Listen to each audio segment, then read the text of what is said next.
Oh, y'all look good. I want you to look at something right now. Think of some major goal you want, or maybe it's one you're already working on and you have experienced a lot of setbacks, a lot of defeats. You've experienced a lot of disappointment. Maybe you've already given up. And maybe you just need a little fire, a little encouragement to get back in the game again. Here's what I want you to look at.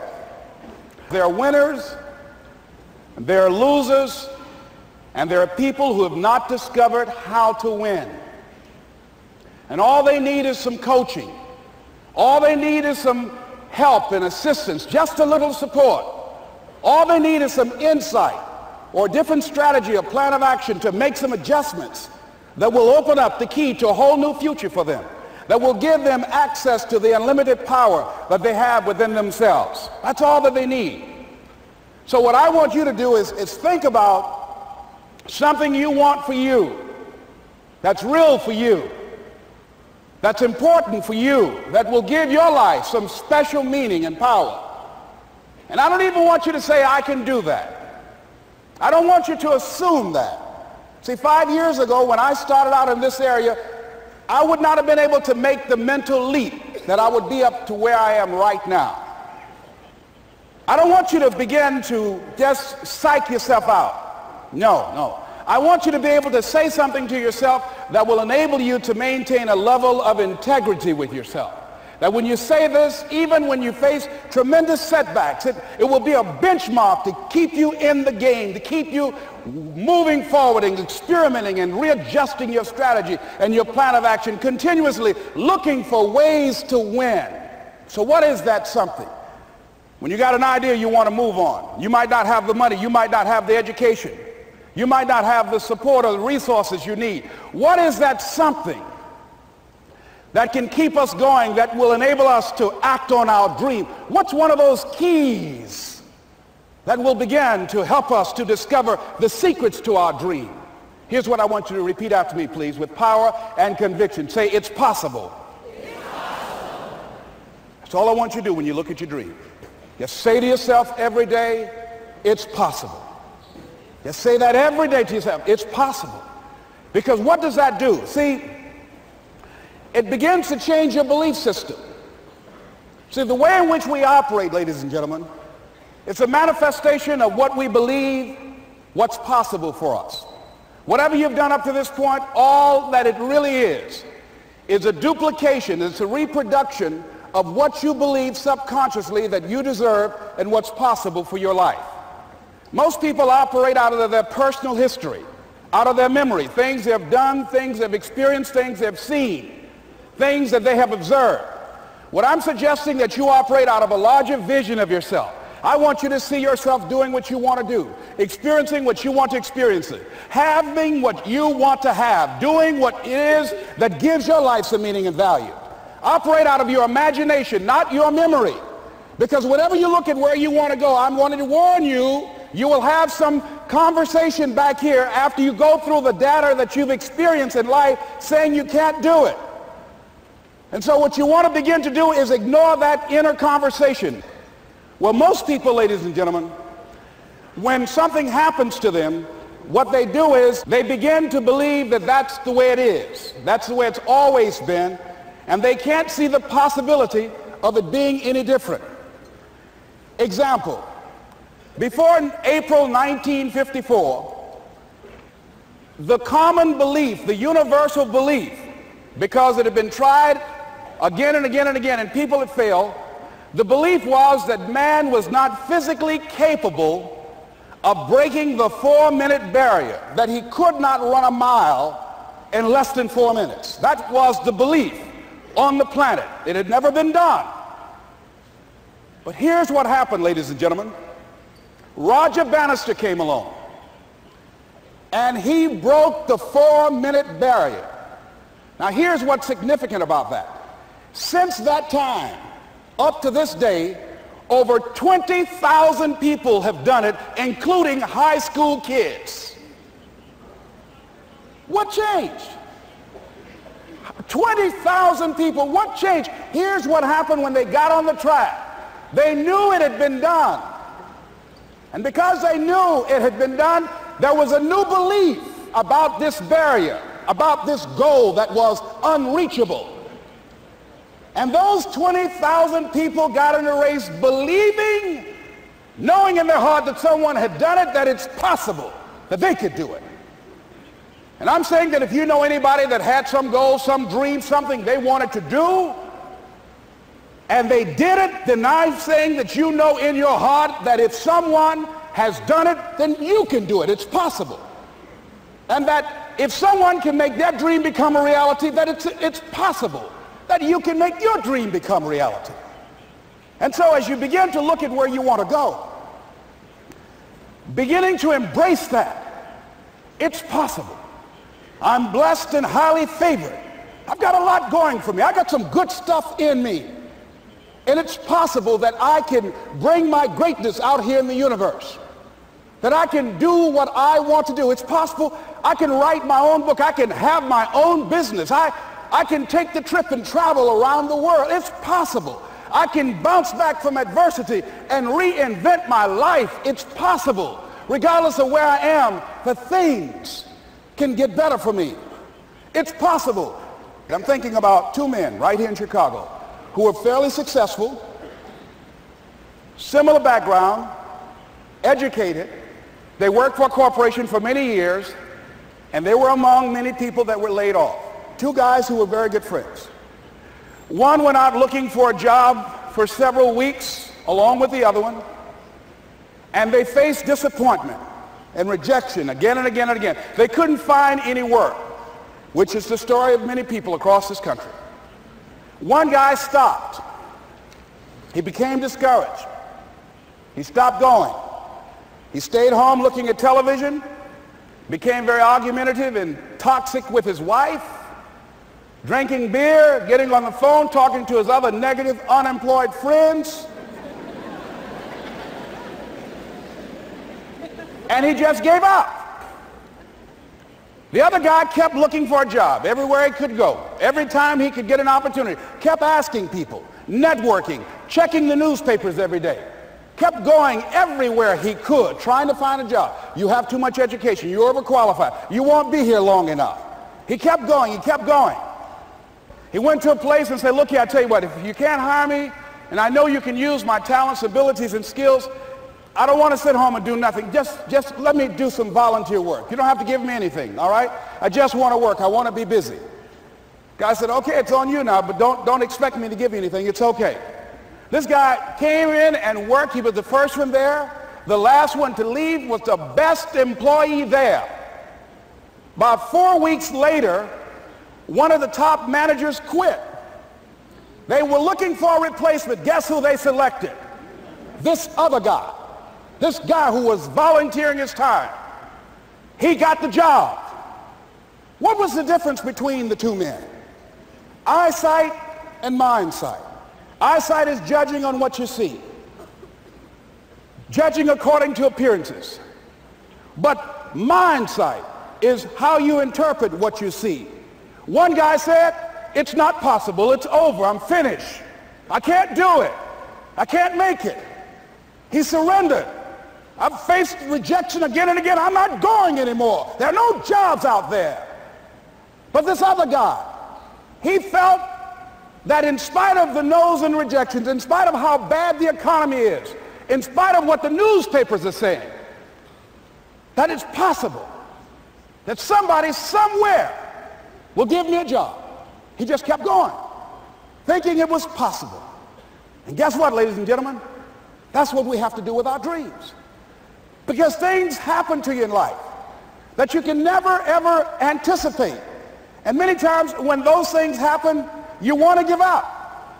I remember when I was in broadcasting, when I was a disc jockey, I became very controversial, not only being a disc jockey, but I felt that radio was something that you not only entertain people with, but you also empower them, you educate them. And I got fired. I didn't just leave, they fired me. That was a shock. I said, wait a minute. They took my microphone. I thought that was who I was. No, ladies and gentlemen, it wasn't. I had to do something else. And I didn't know what else I could do. See, here's what I'm looking at. What are the uses for your life right now that you haven't even reached for yet? See, I believe that when you don't have enough encouragement to act on your dreams or ideas, or you're not enlightened enough, that life will act on you. See, life had moved on me and said, Les Brown, you have outgrown this. It's time for you to do something else. Well, I wasn't enlightened enough. I organized some disc jockeys and got my job back. So they had to fire me again. I got fired twice. Here's what I did. I had to think of something else. And so a guy suggested to me, he said, Les, why don't you run for office? I said, man, I've never run for office. I've never known anything about how to operate in the political arena. I've heard encourage people to register to vote and get out to vote, but I don't know anything about politics. He said, well, neither do the people who run for office all the time.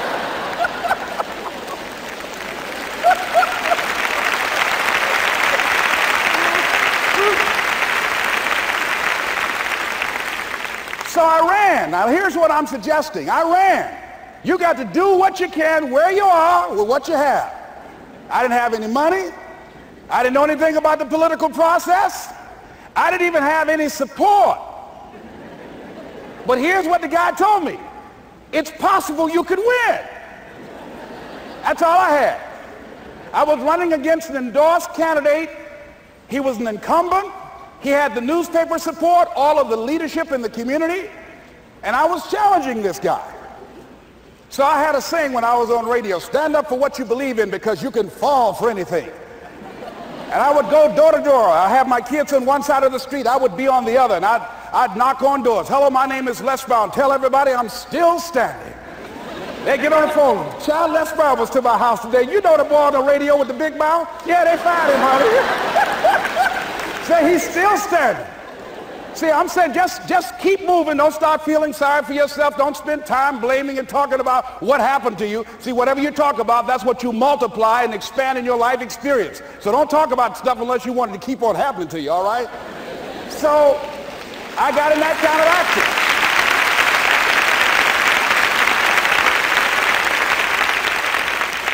As I continue to do that, had my children with me, were going door to door, didn't have enough money.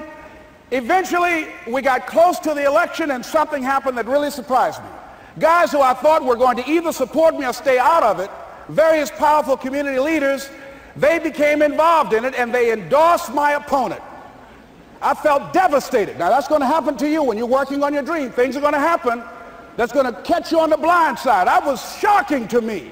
They didn't have to do that. All they had to do was just stay out of it. But here they go, come up in there messing with me. Now that's going to happen. There's some people who believe it's their personal business to stop you from living your dream, all right?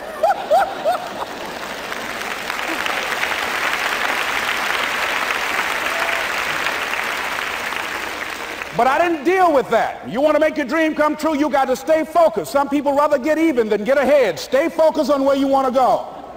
I just kept on doing what I was supposed to do. And so I was driving to the radio station. My opponent had over $20,000. I had less than $800.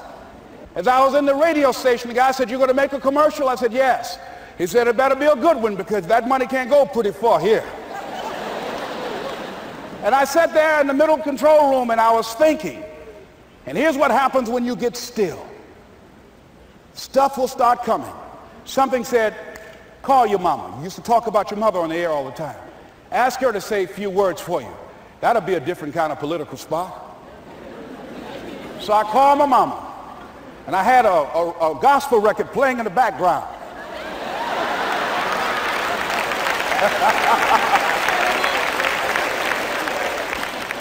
And then I had my mother say, "Hello, this is Mrs. Mamie Brown.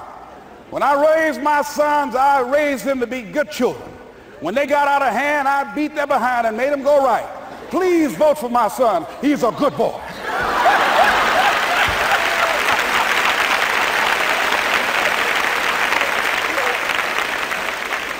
Usually in the state representative race, maybe 3,000 or 4,000 people will come out to vote in a primary.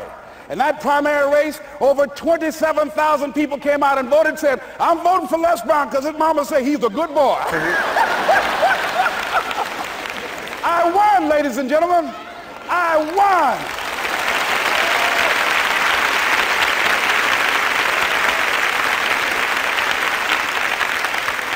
So you've got to be willing to stay focused, to be creative, to be relentless, because things are going to happen to you when you're working on your dream, when you get on track. I remember when I first got involved in speaking, one of the main things that speakers like to do is speak to a certain association that they have over 10,000 of their sales reps that come to this convention. And I was relentless. I kept saying, it's possible. It's possible. See, what I want to let you know and set you up for, because you said it's possible, don't mean that you're not going to have any problems. That Murphy's Law ain't going to come and slap you side the head. Oh, Murphy going to come visit you. He's waiting for some of y'all out in the parking lot. Oh, you say it's possible. Okay, it's possible. You better get up. Well, I was working. I kept saying it's possible. They got other speakers on this program. I can be on that program too. I kept selling myself. I got all fired up. And I was calling them every day, every day. And the lady finally said, Mr. Brown, I tell you what, we want you to come in and talk to our sales executives. You got the kind of fire and guts that they want, that will motivate them. And let me tell you something else. We want you to bring your motivational tapes. You're going to need at least $50,000 worth of tapes. I said, is that right? Yes, because they want to keep that drive alive.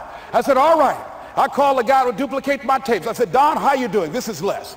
Let me tell you, I got a major speaking engagement. I said, man, it's a speaker's dream. I need over $50,000 worth of product. He said, Les, you don't have that kind of credit.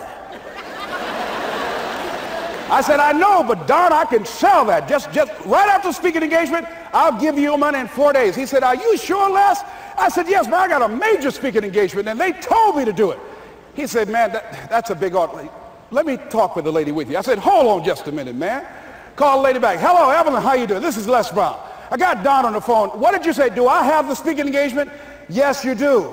And what else you suggest? Les, our people, they buy a lot of tapes. Your tapes are very popular among them. I'm saying bring at least $50,000 worth of tapes, Les. You'll sell everything you got and more.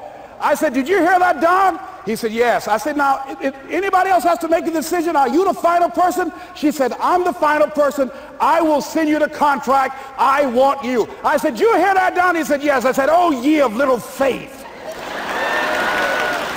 I said, duplicate the tapes, man. Hung the phone up. Well, he duplicated the tapes. 1 week came by. I'm checking the mail every day. No contract. I said, come on, Murphy, don't start nothing, man. Come on. Come on, man, give me a break. Come on, you know, this ain't fair. Come on, man. Give your boy a break. Come on. I talked to myself, you know. I didn't want to call him right now. 2 weeks passed by. Murphy said, don't you think you ought to call him? I said, okay. I called. I said, hello, this is Les Brown calling. How you doing, Les? I said, fine. I said, Evelyn hasn't sent my contract out yet. Any additional information you need? So, Les, you haven't heard? I said, no. I said, Evelyn died. I said, she died? I said, did she say anything about me?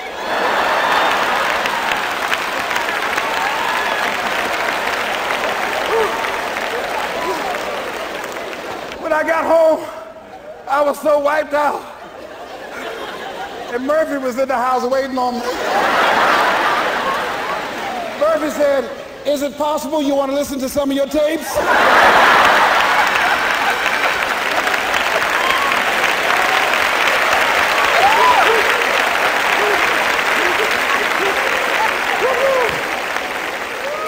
But ladies and gentlemen, here's what I had to do.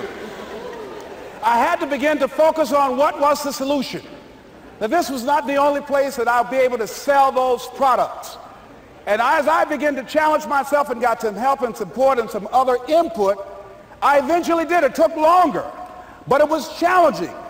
But I did it. Repeat after me, please. No matter how bad it is, or how bad it gets, I'm going to make it. I'm going to make it. Shake somebody's hand on your right and left and say, you got that right.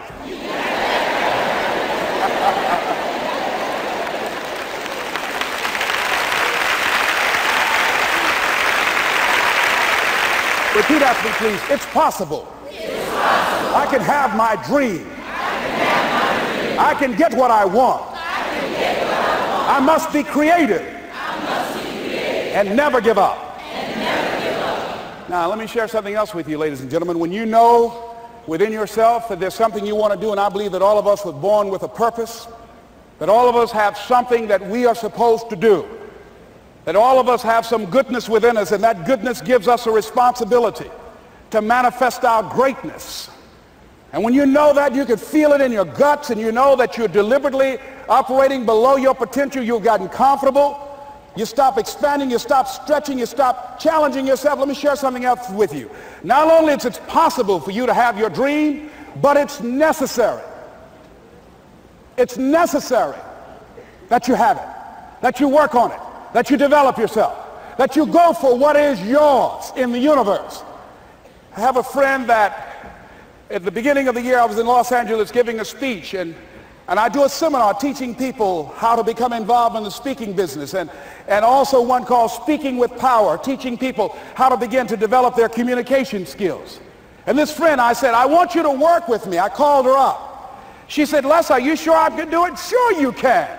You have a PhD in communications. I don't have that. If I can do it, sure you can do it. In fact, I'm going to give you the support that you need. Here's what I realize, ladies and gentlemen. We only have enough energy to take us to a certain level.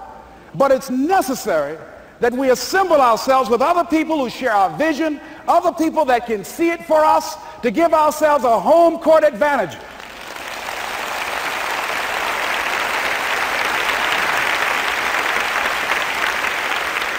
So it's necessary that you seek out other people who think like you, who are growing, who have decided that they are not satisfied with where they are. See, I don't believe that necessity is the mother of invention. No, necessity, in my opinion, is not the mother of invention. Refusing to accept things the way that they are is the mother of invention.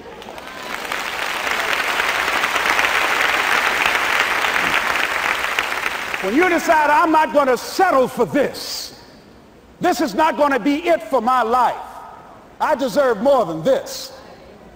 See, that will start making you do some stuff. See, a lot of people go to work every day miserable, and all they do is just talk about how miserable they are.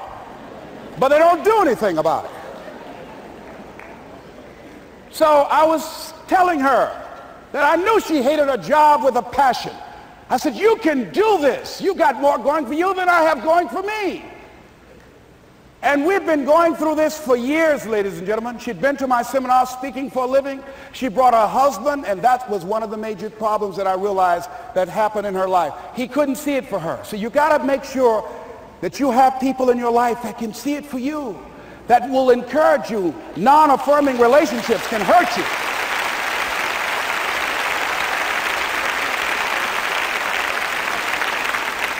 And I talked to him. I said, you know, I don't have anything to do with your marriage. He said, you and I are good friends, and she and I are good friends. And I'm not taking sides. I said, but if you can't see it for her, don't tell her that. Just give her some support. What if you're wrong? It's possible, man, that if I'm doing it, she can do it. Well, you're different. How are you going to tell me that? You've seen her speak. She's got great speaking skills. Don't underestimate her. You don't know. You've got a great woman here. But you see, people who can't see it for themselves can't see it for you. He was happy.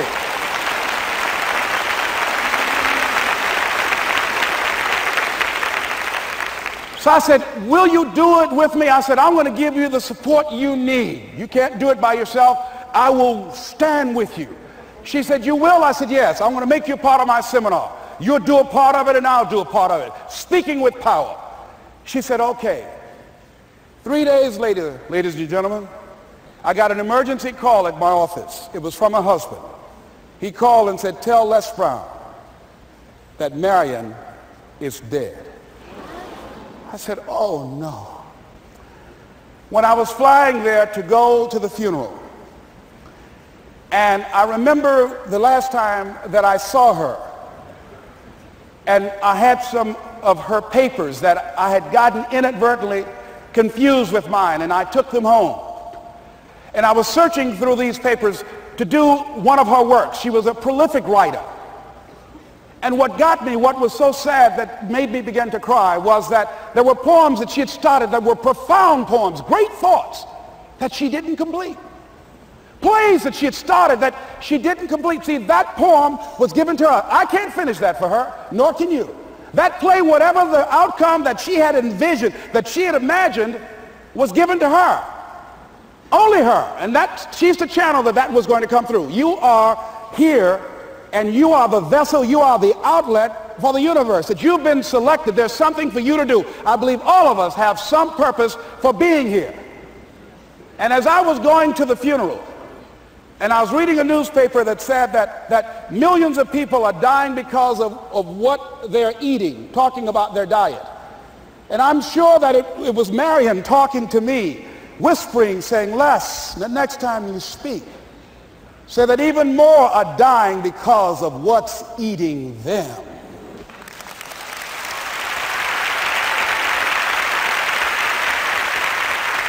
When the challenges of life come your way, you've got to find ways to increase your sense of self-appreciation, because if you don't, you're bombarded with negative stuff every day that beats you down, and you will find yourself unconsciously engaged in self-destructive behavior. If you don't program yourself, life will program you.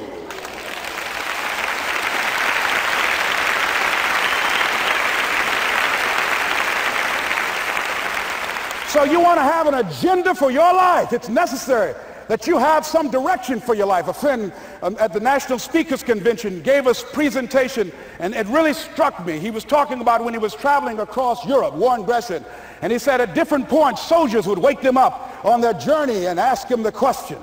And I posed this to you. The question was, where have you been? Why are you here?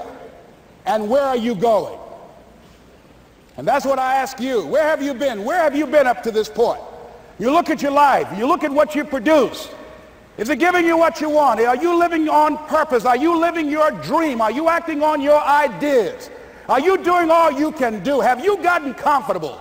Are you procrastinating? Are you evading your own greatness?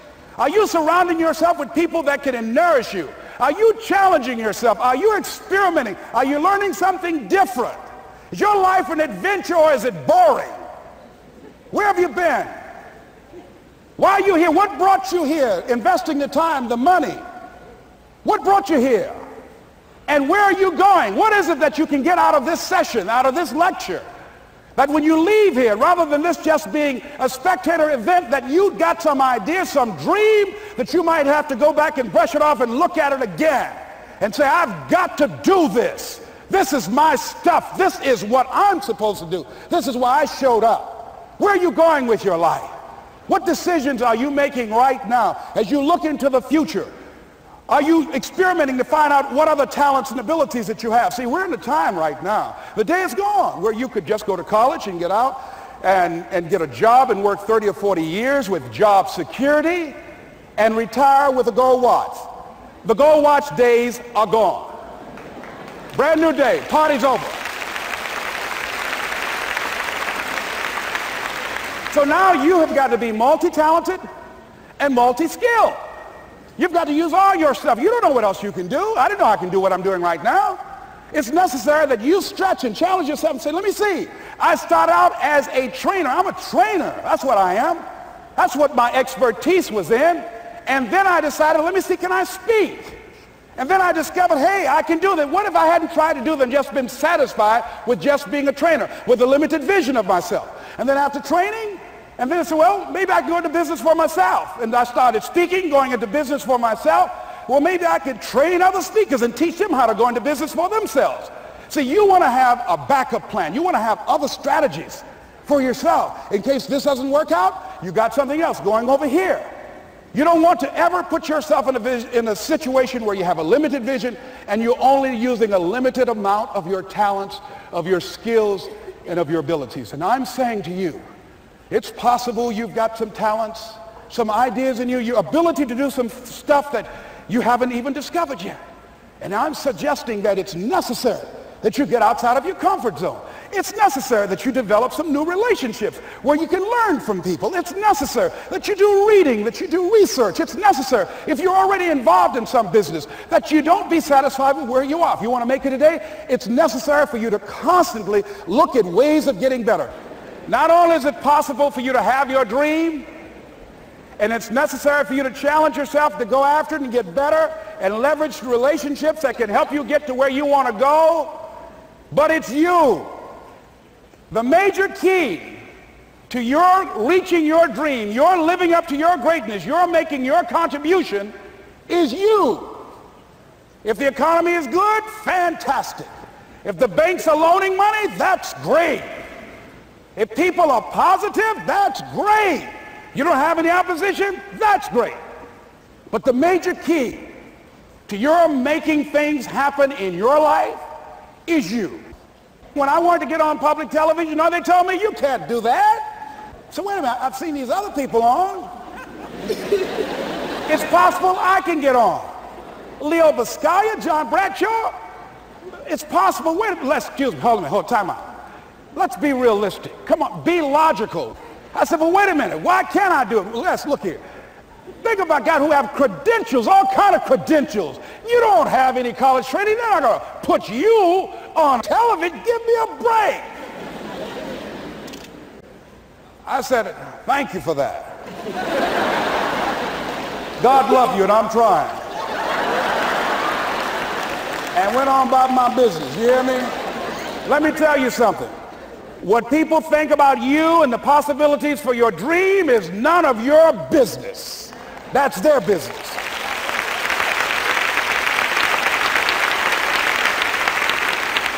They have no imagination, ladies and gentlemen. They're living out of the past, out of their memory. Their attitude is it can't be done because they haven't seen it. They're judging according to appearances. The people that are going to make it in the future, the people that are making it today, let me share something with you. History is being read, but it's also being written by people with imagination.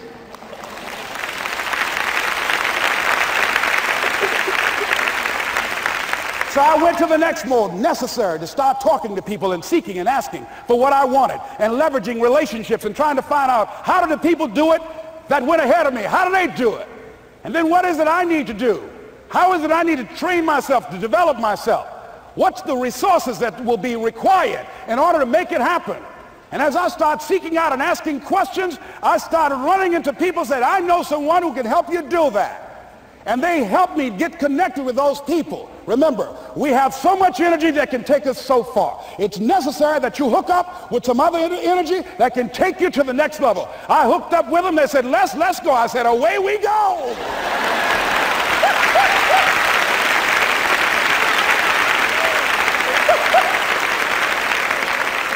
And guess what? Here we are. I love it. You want your stuff? It's necessary you take responsibility for it, that you make it happen, that you don't give up, that you don't take any objection or disappointment or defeats personally, that you keep on keeping on, that you don't decide that I can't make it because you can't see the light at the end of the tunnel, that you realize that's a part of the program. And here's something you've got to resolve. Say this to yourself every day. See, as long as you're breathing, you got a shot at your dream. That's the way I resolve. Say this, please. It's not over until I win. You got that right.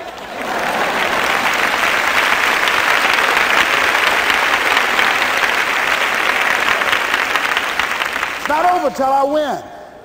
Not over till I get through. It's not over till I get over. Not over till I get what I want. Door can't open today, look out. I'm going to come back and take the hinges off. That's how you got to do that. You've got to have that kind of courage, that type of determination. If you want to make it happen, it's you. That you've got to take personal responsibility to make it happen. That you have got to own what it is that you want to do. If it's taking care of your well-being, if it's making a difference in our school system, if it's working with senior citizens, if it's to protect our ecology, if it's to create an economic renaissance, if it's just to take yourself to another level, it's you. You've got to make that happen. We can point out many things that can make it inconvenient or can slow us down. but ultimately, it's on us. Next step is, not only is it possible and necessary, and it's you to live your dream, to make this greatness that you have within you become a reality, but what I've come to appreciate when you're working on changing your life, changing some bad habit, getting out of addictive situations or relationships, or working to build a dream or making a difference in our society, or learning something that's very challenging. Here's what I realize, ladies and gentlemen, and develop a great deal of respect for. It's hard. Easy is not an option. It's hard living. Life is hard. See, it's hard when you're 49 years old, been working on a job for 17 years, and they come in and tell you you're finished and give you 1 week severance pay. And you got to start all over again. It's hard when you're married and raising children and your children are crawling and your husband dies unexpectedly. It's hard handling just the tragedies of life. It's hard when you're working on something and you put everything you have in it and it doesn't work out. You lose your money and other people's money. It's hard. It was rough when I lost my job and I could not find a job. It was humiliating and embarrassing, borrowing money, and then I couldn't pay the money back when I told them I would. That's rough. How people look at you, how they respond to you. It's very hard. It's humiliating. Here's what I discovered that happens to you in life, that you will go through things, and while you're going through them, you can't understand why it's happening to you. But after you go through it and you get back and you look at it and you say, oh, now I understand why I needed that lesson.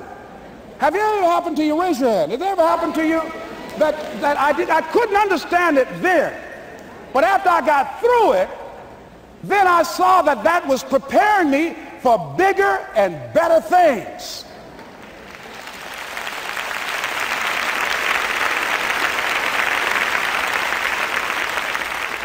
That as you go through the challenges of life and you look at it and embrace whatever comes to you, don't run from it. Step toward it. Don't try and duck it like most people do. See, most people want it easy. See, easy come, easy what? Easy go. See, but when you go at what you're going to deal with and you deal with the difficulties of it, when you handle those hard things close at hand, making those hard decisions right now that you don't want to make, learning those things that you don't like to do, but you know that in order for you to get where you want to go, this is one of the hoops that you have to flip through. And I'm saying to you, whatever you got to do, do it, because if you don't, life is going to whoop you until you surrender and say, okay, all right, I cooperate, okay, I learned, okay. It had to wear me out a long time. So if it's hard, then do it hard. Now, how do you hang in there during the hard, difficult times? Les, you must have faith. You've got to believe in yourself. You've got to believe in your abilities. You've got to believe in your service, your company, your ideas, unquestionably. You've got to have faith, and that faith gives you patience. That it's not going to happen as quickly as you want it to happen.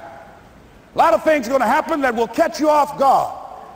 And so therefore you've got to deal with and handle it as it comes. And not only that, but that faith and patience drives you into action. You've got to keep moving and keep plugging away. In the Far East, they have something that's called the Chinese bamboo tree. The Chinese bamboo tree takes 5 years to grow. And when they go through a process of growing it, they have to water and fertilize the ground where it is every day. And it doesn't break through the ground until the 5th year. Okay? But once it breaks through the ground, within 5 weeks, it grows 90 feet tall. Now the question is, does it grow 90 feet tall in 5 weeks or 5 years? The answer is obvious. It grows 90 feet tall in 5 years. Because at any time, had that person stopped watering and nurturing and fertilizing that dream, that bamboo tree would have died in the ground. And I can see people coming out talking to a guy out there watering and fertilizing the ground that's not showing anything. Hey, what you doing? You've been out here a long time, man. And the conversation in the neighborhood is, you growing a Chinese bamboo tree, is that right? Yeah, that's right. Well, even Ray Charles and Stevie Wonder can see ain't nothing showing. You know that's how people are going to do you? So how long you been working on this? How long have you been working on your dreams? And you have nothing to show. This is all you got to show? People are going to do that to you. And some people, ladies and gentlemen, they stop. Because they don't see instant results. It doesn't happen quickly. They stop. Oh, no. You got to keep on watering your dream.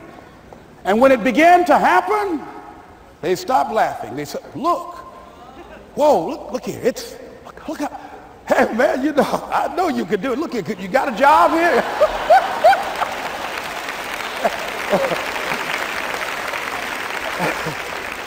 See, during those hard times, we didn't know how you're going to make payroll. During those times when you failed and things didn't work out, they were nowhere to be found.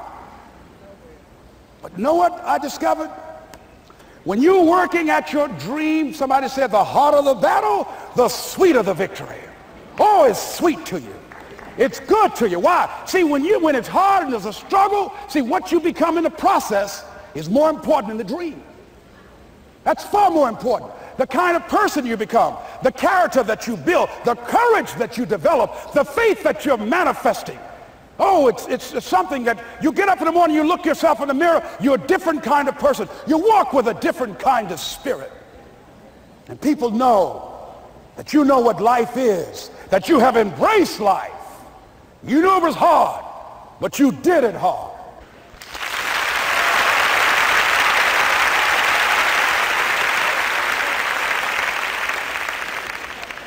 Now that takes us to the next level. If it's hard, why do people do it? You ask people who do things. Why do they go it? People who climb mountains just for the sake of it. Nobody paying them to do it. Just do it. Somebody said, I'm going to run around the world. He said, well, why would somebody want to do that? I'm going to swim the Atlantic Channel. Why? Why do people do that? I wondered, why would a Nelson Mandela give up 26 years of his life? Why do people do that? Here's what I discovered in high school. High school, I decided I wanted to go out for football. Never forget this. And I discovered why people do things. You know why, ladies and gentlemen? Even though it's hard, it's worth it. It's worth it. See, one day we had Coach Alkin Hepburn had this plaque down there. And this wood on the floor, on the ground. He said, Brown, come over here. Had my suit on. I said, yes, sir. He said, I'm going to have old Larry Littles down there. Old big Larry. Yes, sir. Big, fat, sorry Larry. Yes, sir. Brown, I want you to get down bull neck. Yes, sir. He said, I want you to run Larry. I want you to put your helmet right in his pit, right up in his chest, and knock him off that board. You hear me, Brown? You can do that. Yes, sir. Can you do that? Yes, sir. I say, hubba, hubba. I say, hubba, hubba. He said, Brown, I want you to knock him off. You're going to make the team. I know you can get him, all right? Look at him, how sorry he is. Knees knocking and everything. I said, yes, sir. Then he went down to Larry. Larry Littles, who played 12 years for the Miami Dolphins, all pro for 12 years. This is a bad, big dude. 250 pounds, strength, agile, and all muscle. He said, Larry, he said, man, you know Brown down there. He's down there talking about your mom and everything. He talked about how fat and sorry you are and how he's going to knock you off this board. Larry now spitting fire and growling and foaming at the mouth. Now I'm looking at Larry saying, oh, hubba, hubba. He said, look at that fool down there growling. He told me he's going to scare you, that you're going to leave. Are you going to leave? No, coach, I ain't going to leave. Go down there and knock him out the park. Boy, coach got back. He winked at me. Go get him, Brown. I went hard. I ran into Larry with my helmet. Larry said, boom. I don't know where I landed. When they woke me up, I said, can y'all take this helmet off me for a minute? I said, y'all got any more positions out here? They said, like where? I said, don't y'all need an announcer? I said, Brian, where you going? I was crying. They said, man, some girls over there. I said, I don't care, man, I'm hurt. So that fool almost killed me, man. He said, Brian, you quit, man. I said, yeah. I said, what? I said, it ain't worth it, man. No, it ain't worth it. Y'all go ahead. Y'all crazy. I'll be your announcer, man. I was calling the game. I was up there in the booth. Call good games, too, because the pain wasn't worth it to me. And I'm saying to you, you know why people do what they do? The people who go after their stuff, what makes it worth it? It's got to be your passion. You got to love it, ladies and gentlemen. You got to love it. It's got to be what you are supposed to do. You want to sing, and even though they want to invite you to Carnegie Hall, you're going to sing to anybody that listen to you, including singing to yourself. I used to talk to my plants when nobody else would listen to me. You got to write, even if no one published your book, write, because that was given to you to do. You do what it is you're supposed to. You're supposed to build something. You're supposed to create something. I don't know how to do it. Learn. Do whatever is required. Just go out there.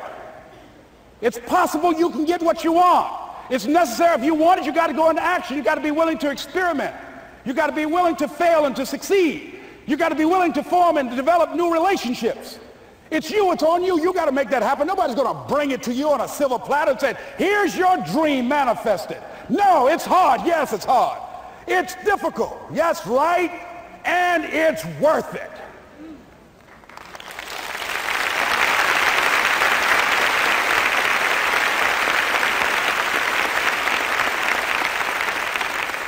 People ask, hey, man, these kids, man, it's rough dealing with them. That's right. That's right. You think peer pressure happened overnight? We went through peer pressure. I remember as a kid, some guys said, hey, Les, me and another fellow named Willie Lower, we were going home. Hey, man, we're going down to Goulds, man, and knock off a grocery store. I said, look here, I don't want no part of that. I'll see y'all later. Say, y'all chicken. I said, that's all right, you say whatever you want. Low star. I'm not chicken, man. Don't call me chicken. Then why don't you come? We didn't even ask you to come into place, man. All you do is just drive the car, that's all. I don't know how to drive that good. Well, we're trying to get Les to come. He's chicken. Hey, I'm not driving nothing, all right? Willie, don't care about what they say, man. Leave him alone. You want to go do it? You find somebody else to drive, or you drive yourself. Come on, Willie, man. Pull him. He stopped. I ain't chicken. All I got to do is drive? Yeah. I said, Willie, that sounds simple, man. Don't go, man. He went. And the next day we read the newspaper where when they robbed the store, when they came out running to a car, the merchant, the man who owned the store, came out just shooting wildly, and he hit the driver in the head. So peer pressure didn't just start in the 90s or the 80s. It's difficult. It's challenging for kids right now. And it's going to take some easy, simple methods to help bring them out of this madness, this insanity? No. Is it hard? Yes. Let's look at what we've been doing. What has worked? What has not worked? Let's look at where we want to go. What is it that we want to produce? What is it that we want to create for our young people? And as we think about that, start experimenting with different methods and techniques to create and to produce that. And begin to believe that it's possible through our commitment, through our vision, through our determination, our relentlessness. Because of our belief, it's possible that we can reduce the teenage homicide rate, the teenage pregnancy rate, the dropout rate.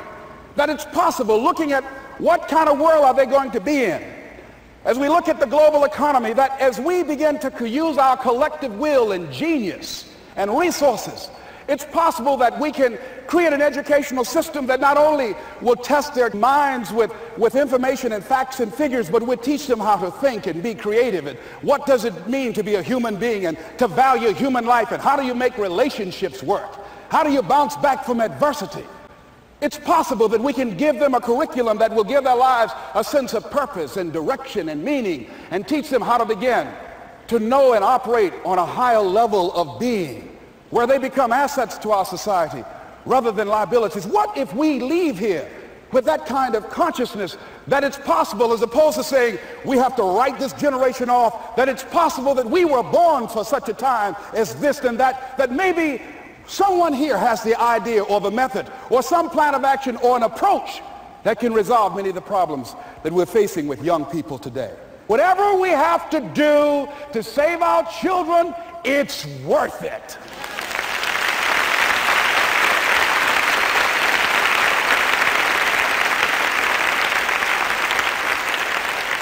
And so that brings me to the final step, that it's necessary for us to begin to look at the future and know that it's possible that we can have our dream. Yes, it is.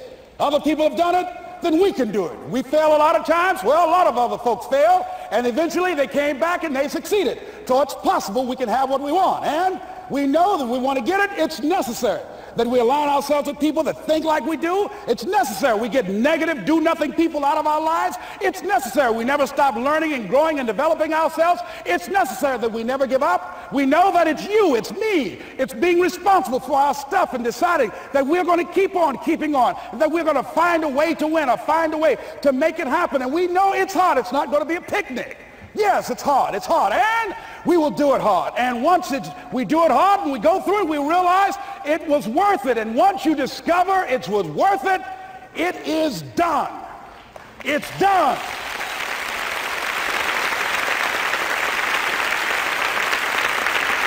It's done, ladies and gentlemen, before it happens. Well, here's what I'm suggesting to you. That when you're working, you have a wall to break through. Let's say a friend of mine who runs a marathon, and he says, when he's running the 26-mile marathon, he said, let's say that hypothetically, that 18th mile is the wall. He said, Les, when you get there and you're running, he says, everything in you is telling you to stop, to give up. Every muscle is aching, and you're saying to yourself, I can't do it. I can't do it. And you just keep on and you keep on and you keep on. It seems like you're moving at slow motion. And then eventually when you break through that 18-mile wall, then you know it's like done and you're on automatic and you glide on in. And you know it's there.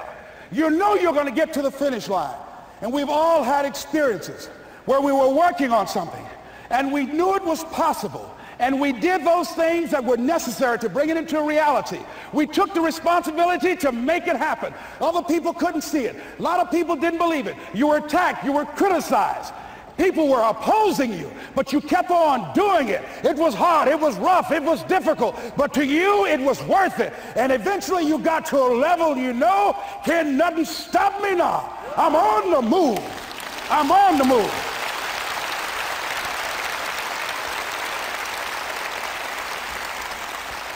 Finally, I'm thinking about a friend of mine who is no longer operating on this dimension. His name was Jack Boland. He had this vision of a church that would serve various types of needs for people. There's supportive needs and helping them in recovery from drugs and alcohol and whatever addictions that they might be involved in. And he was known for bringing in different kinds of speakers. And over a year ago, he was diagnosed as having cancer, and he announced to his congregation that he's going to be taking chemotherapy, and that it was a possibility that the cancer would go in remission, and he was optimistic about that. And sure enough, it did for a year. And one of the things Jack always talked about is that he wanted to have his funeral while he lived. And so he invited a few friends, Wayne Dyer and myself and a few other speakers.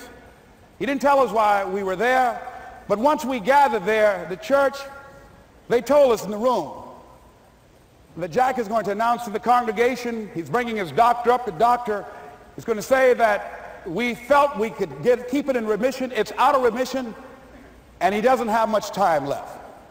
And whatever words you want to say to Jack that you would say if he had made his transition, speak those words now. Well, we were shocked and we were somewhat stunned until Jack got there. They brought him in a wheelchair, and boy, was he courageous, and he had a strong smile, and they helped him up the steps, and he sat behind the podium. And each of us got up and we said a few things about Jack and the impact that he made on our lives. And he said, the doctor, after announcing that Jack didn't have long, he says, "Doctor," he said, "I accept what you say, but it's possible that does not have to be the case. But if it is, I will enjoy life to the very last breath I take, even the chemotherapy. I will enjoy that." And Jack did, ladies and gentlemen. And when they said that all of his vital organs were failing, they called his family and his close church staff to the hospital and said, "He's dying." And so they came and they all gathered in the room. And Jack at that time was unconscious. And he gained consciousness, and he looked at them and he said, with what strength he had, he said, "I want to thank you all for being here. You've been a great staff to me." He looked at his sons, his daughter. He said, "You've been a great family." He said, "Don't feel sorry for me." He said, I'm ready to go. I'm looking forward to the next adventure." And he sat there for a little while, laid there, and he closed his eyes, and he lost consciousness. About an hour and a half later, he opened his eyes, and he looked at them. He said, "This is embarrassing. I'm not dead yet." They were laughing through their tears. They said, "Jack, you are a character." He said, "Hey, I hate giving up this kind of control." So they predicted that Jack would die at the end of February. And then on the 2nd, they said, he won't see the light of day. He will be dead by morning. Ladies and gentlemen, Jack died on March 4th. And we believe that even in his dying, Jack sent his congregation a message that I want to give to you with his permission. March 4th is the day he died, and we believe Jack was saying, "March 4th."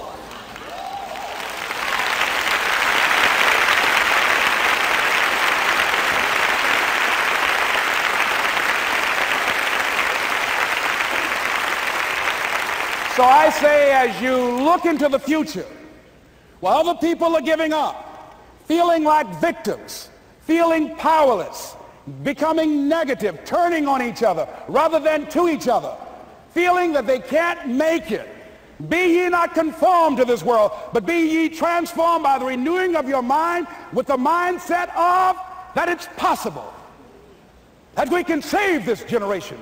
It's possible that we can create new industries, a new economy. It's possible that I can find a new profession, a new job. It's possible I can create a new life. And it's necessary that I become actively involved in becoming a positive force in my life and on the planet. And it's me, yes, it's you, it's all of us pulling together, working together to create this brand new future. And it's going to be hard. Easy is not an option. But if it's hard, we will do it hard. Whatever is required to snatch victory from the jaws of defeat. And it's worth it, yes. It's worth whatever we have to do. And once we know that, it is done. It is done. It is done. It is done.